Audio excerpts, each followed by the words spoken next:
नमस्कार। आज हम अमेरिका के शुरुआती इंसानों की कहानी की थोड़ी गहराई में उतर रहे हैं। सोचिए, एक ऐसा वक्त जब धरती पर विशालकाय जानवर घूमते थे और ये सवाल कि इंसान उस महाद्वीप पर कब पहुंचे, कैसे पहुंचे, ये एक बहुत बड़ी पहेली थी। और इसकी शुरुआत होती है, कह सकते हैं, एक खोज से 1927 में न्यू मैक्सिको में फोल्सम नाम की जगह पर। वहां एक पुराने, बहुत पुराने बिसन की हड्डियों के बीच फंसा हुआ एक पत्थर का भाला मिला। ये कोई छोटी मोटी बात नहीं थी। बिल्कुल, वो खोज तो समझिए एक धमाका था। उसने सालों से चली आ रही एक बहस को खत्म कर दिया और ये पक्का कर दिया कि इंसान हेमयुग के आखिरी दौर से पहले ही अमेरिका पहुंच चुके थे। इससे पहले तो ज्यादातर लोग मानते थे कि इंसान काफी बाद में आए। फोल्सम ने ना अमेरिकी इतिहास की शुरुआत को कई हजार साल पीछे धकेल दिया। पर हाँ, इसने एक नया सवाल जरूर खड़ा कर दिया। ठीक है, पहले आए, पर कितने पहले? 1000 साल, 10,000, 20,000 या उससे भी ज्यादा? हाँ, यहीं से मामला और पेचीदा हो गया। फोल्सम के बाद एक और संस्कृति का पता चला, क्लोविश। इनके जो भाले और औजार थे वो मैमथ जैसे बड़े बड़े जानवरों के शिकार से जुड़े थे। और काफी समय तक, लगभग आधी सदी तक, यही माना गया कि भाई ये क्लोविश शिकारी ही पहले अमेरिकी हैं, जो करीब 11,500 साल ईसा पूर्व साइबेरिया से जमीन के रास्ते एक बर्फ मुक्त गलियारे से आए थे। इसी को क्लोविस फर्स्ट कहा गया। लेकिन देखिए, विज्ञान कभी एक जगह रुकता नहीं है। धीरे धीरे ना ऐसे सबूत मिलने लगे जो इस क्लोविस फर्स्ट वाली बात पर सवाल उठाने लगे। जैसे पेंसिल्वेनिया में मीडोक्रॉफ्ट रॉक शेल्टर है, या फिर ब्राजील में पेड्रा फुरादा। यहाँ दावा किया गया कि क्लोविस से भी हजारों साल पुराने इंसानी निशान मिले हैं। कहीं 16,000 साल, कहीं तो 40,000 साल पुराने। हालांकि इन दावों पर बहुत बहस हुई, गर्मा गर्म बहस। क्या ये तारीखें सही हैं? क्या वो पत्थर सच में इंसानों के बनाए औजार थे या बस सहज रूप से टूटे थे? काफी अनिश्चितता थी। अच्छा, तो क्लोविस के सबसे पहले होने पर शक गहराने लगा। तो क्या लोगों ने सोचना शुरू किया कि शायद वो जमीन के रास्ते आए ही ना हो? हाँ, एक और विचार उभरा।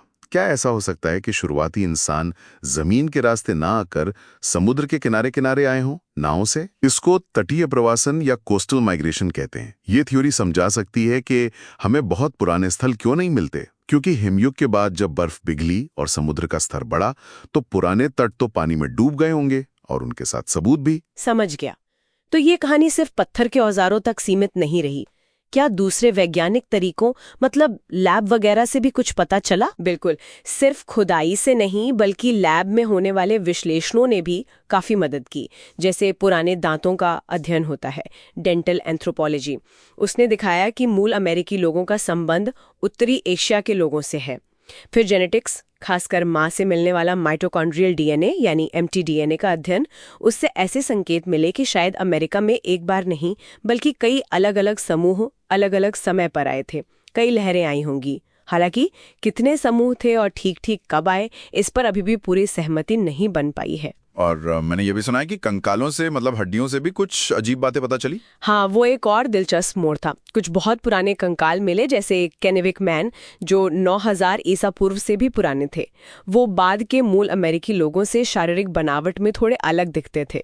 तो इससे सवाल उठा कि क्या जो सबसे पहले लोग आए थे वो बाद में आई आबादी से बिल्कुल अलग थे? क्या उनका ग्रुप ही अलग था? ये गुत्थी और उलझ गई। बाप रे, इतने सारे सवाल, अलग अलग थ्योरी, विवाद।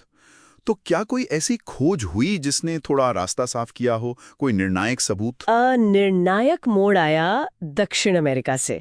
चिली में एक जगह है मोंटेवर्डे। वहां जो अवशेष मिले वो अविश्वसनीय रूप से संरक्षित थे।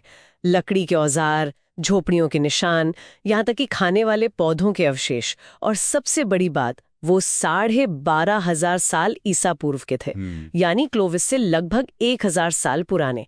मोंटेवर्डे ने सिर्फ क्लोविस फर्स्ट सिद्धांत को लगभग खत्म ही कर दिया, बल्कि ये भी दिखाया कि शुरुआती अमेरिकी सिर्फ बड़े जानवरों के शिकारी नहीं थे, उनका जीवन कई ज्यादा विविध था। इसने पूरी सोच को हिला कर रख दिया। वाकई ये तो पूरी कहानी बदलने वाली बात हो गई।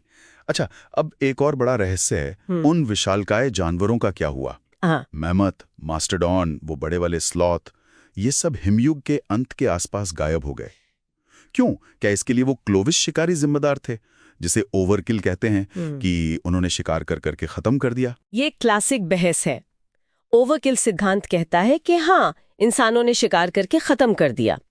लेकिन सबूत ये भी दिखाते हैं कि क्लोविस लोग सिर्फ बड़े जानवरों पर ही निर्भर नहीं थे। वो छोटे जानवर भी खाते थे, पौधे भी इस्तेमाल करते थे।